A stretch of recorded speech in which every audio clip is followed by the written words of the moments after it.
Fat acceptance is a cult of fetishism and death. Hi, I'm Jessie Nebulous. Welcome to the channel. I know I'm behind on this, but I want to talk about the fat acceptance movement and also obesity in general. I figure as a fat bitch, I can offer something of value on this topic. I've only recently become aware of fat acceptance because I don't pay close attention to the platforms where it thrives, like TikTok. And if you're as in the dark about what fat acceptance is as I was, let me briefly summarize. Fat acceptance is related to the body positivity movement, and it sounds good on paper. We should accept fat people. That's great. But in practice, the movement has become something sinister. It's plagued by toxicity and misinformation. Its proponents seek to liberate fat people because they believe obesity is caused entirely by genetics and not food intake. It's not something they can control, and therefore fat people are being oppressed by fit people. There's a lot more that goes into it, like tying in ableism and racism. There's a lot to unpack there, but that's the gist. In the fat acceptance community, obesity is glorified, and popular influencers get donations and money and gifts and attention for calling out what they see as discrimination, which comes in the form of not finding clothes that fit them or being able to find seating that fits, stuff like that. These influencers seem to be mostly women, and they gain a lot of attention from chubby chasers who are so into it that they actually donate more money so that these women can gain more weight. Yeah. Which leads me to a confession.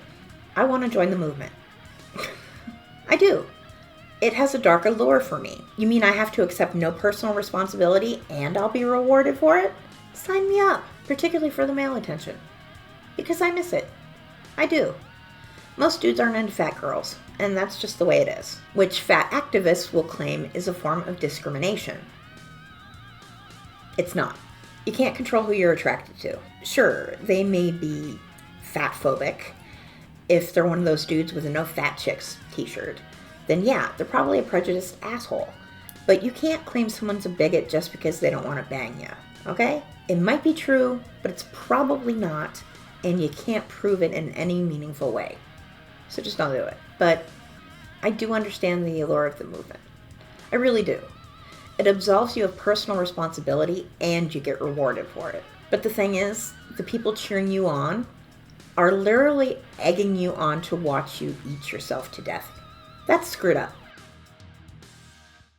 Encouraging an overeater to indulge in their vice is very much like enabling an addict.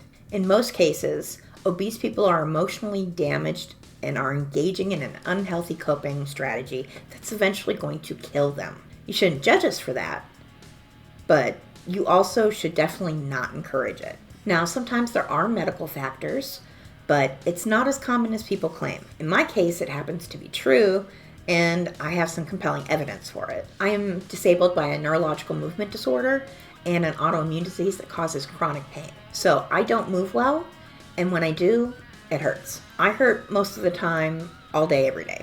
It's not fun. And I'm naturally a comfort eater. Always have been.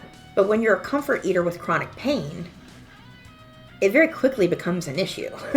Not being able to move well and hurting too much to stand long enough to prepare healthy food also does factor in.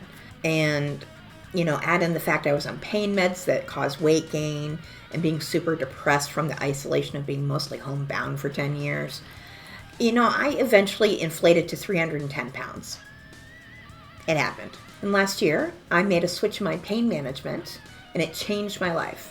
I went from opioids to cannabis for pain, and it's so much better. It's more effective, and it has less side effects. Because I'm not in as much pain, I don't feel compelled to eat for comfort anymore. Well, as much anyway. Plus, I can be more active, which is good for my mental health. Lots of positive changes since I switched over to cannabis. I highly encourage anybody with a pain disorder to definitely check out cannabis for pain management. It can change your life. And since I've switched, I've lost 60 pounds. Full disclosure, I'm also on a prescription diet medication called phentermine, which contributes to the weight loss.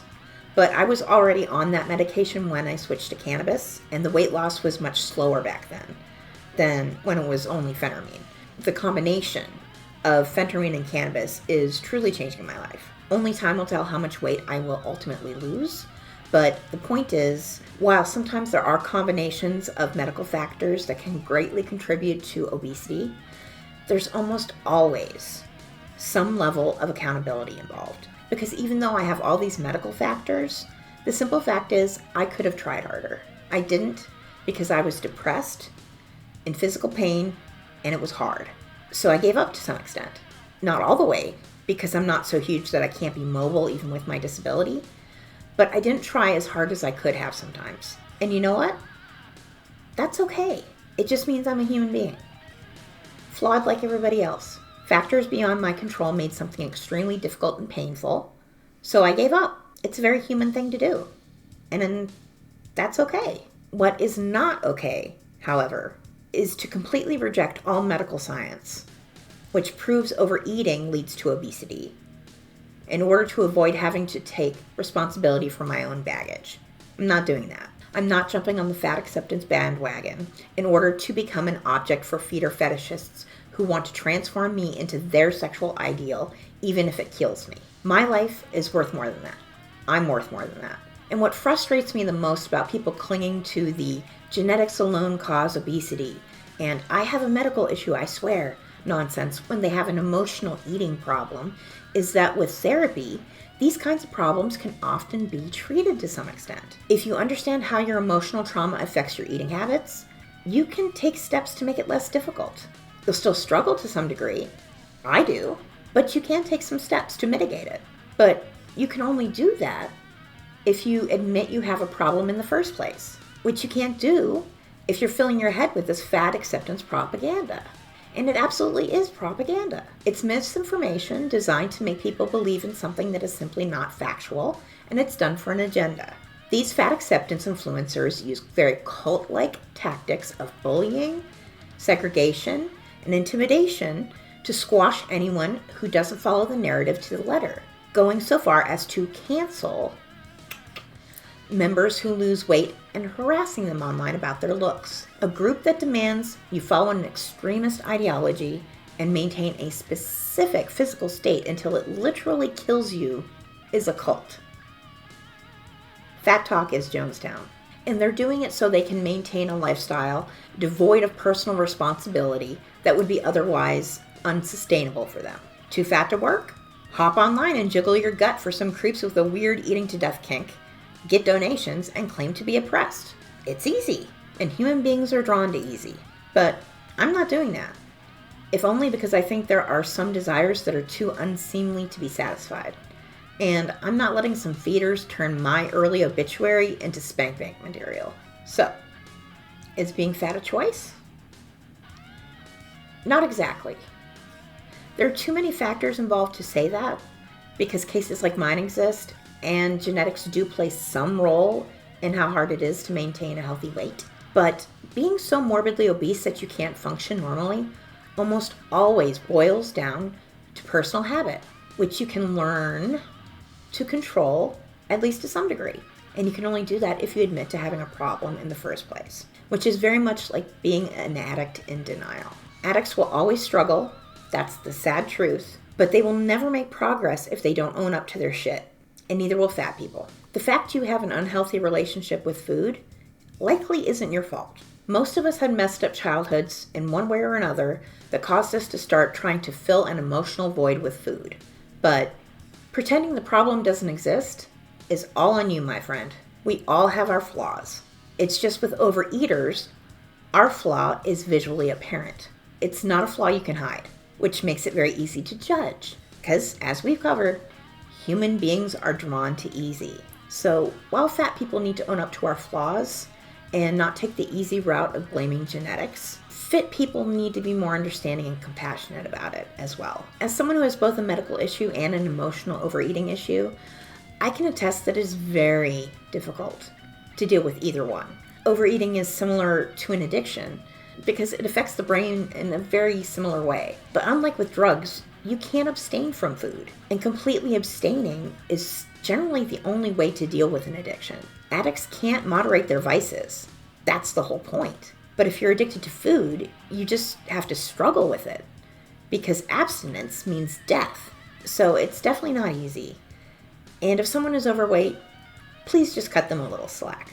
After all, the flaws that contribute to obesity are fairly mild. Liking food and disliking exercise are not the worst sins in the world. It's not like being cruel or a liar or predatory in some way. It doesn't directly victimize others.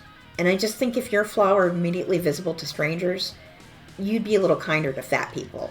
That's all I'm saying. And if you're fat, please avoid fat acceptance like the plague. And get yourself a therapist and a food journal. Figure out the root cause of your food issues and do what you can to deal with it.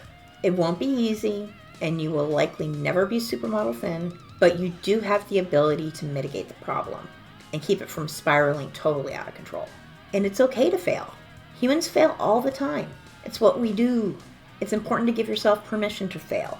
But don't let whatever happened to you as a kid that screwed up your relationship with food in the first place ruin your entire life. You owe it to yourself to at least make an effort. Talk to your therapist, talk to your doctor. There are often options to help with weight loss. You can do it, because I'm doing it. My tip: eat half of what you think you want, then wait 20 minutes. If you want more, then have more. But chances are you won't, because it takes the brain a little while to figure out that your stomach's full. Might help. Good luck to you. If you found any value in this video, please let me know with a like or a comment. You can also subscribe for more of the nonsense. But thank you for giving me a little bit of your time. I know your time's precious and you gave some to me. That's awesome. Thank you. All right, take care. I'm Jessie Nebulous. Bye.